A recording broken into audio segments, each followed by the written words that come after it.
What's up, guys? My name is Gabe, and welcome back to the Trojan Blade. Welcome back to a brand new video. The defensive coordinator search has taken yet another turn, as you see on your screen from Bruce Feldman. Sources: Pete Kwiatkowski, the former Washington and Texas DC, has emerged as a strong candidate for Stanford's defensive coordinator job. That's right, Stanford, the farm, our old buddies in the Pac-12. Pete Kwiatkowski going to Stanford, not USC. All right, let's just sit in that for a minute here. Let's just take a second to collect ourselves. This is not going to be a crash out episode of the Trojan Blade. I am fine. I'm not angry. I'm just disappointed. All right, so like the video, subscribe to the channel, blah, blah, blah.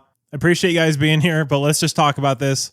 This is something, frankly, I guess this search is just exhausting, is the best way to put it. Yeah, so cross PK off your list of potential DCs, because I know he isn't officially hired by Stanford, but when Bruce Feldman puts out the so-and-so is targeting someone tweet, it's usually a wrap. So the dream was fun while it lasted. I know that a lot of people are going to be saying that PK isn't that good and having sour grapes about it, but guys, he's a damn good defensive coordinator. He's proven at almost every level of college football, very high-end guy. That would have been a home run. So the fact that that's not happening is really unfortunate. So what now? Where do we turn to? Obviously, Coach Henne is a potential option. If you want to hear my thoughts on that, I did a video this morning.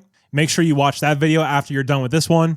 But yeah, I'm not in favor of that move at all. I think it's unserious. And I think if Lincoln Riley decides to make that move, he'll be searching for a new job after 2026.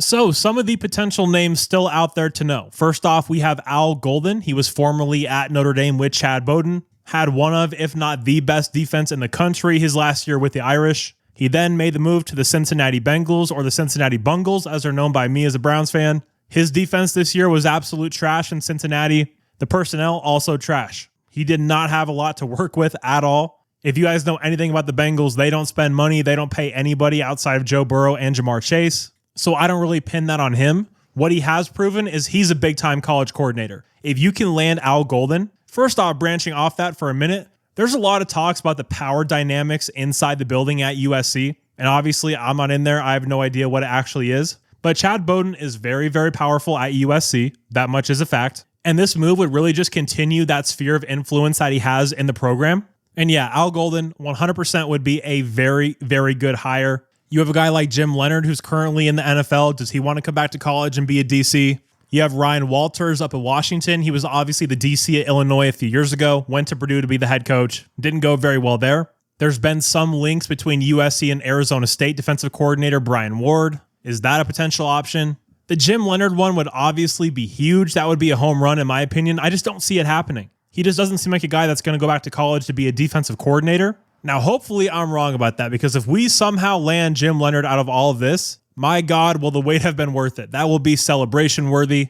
So let's hope that happens. But man, the Pete Kwiatkowski thing, I just can't wrap my head around it. It seemed like such a layup, such a slam dunk, so easy, so obvious. But of course, with USC, do we ever do the easy and obvious thing? I don't think so. In terms of what I think happens, I honestly don't have a prediction. I thought Pete was going to be the DC, as did many people. But with that not happening, we're going to have to be creative. Maybe we'll try something outside the box. I don't know. Who has the true say in who gets hired? Who's the real influence leading this search?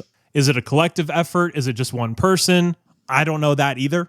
And that makes it even harder to predict. So if any more news comes out about this, I will have a video out. Make sure you guys are subscribed, hit the notification bell. But yeah, Pete Kwiatkowski's gone. Scratch him off your list. We have to start fresh with a whole bunch of new candidates. So guys, thank you very much for being here. You're all awesome. And as always, take care and fight on.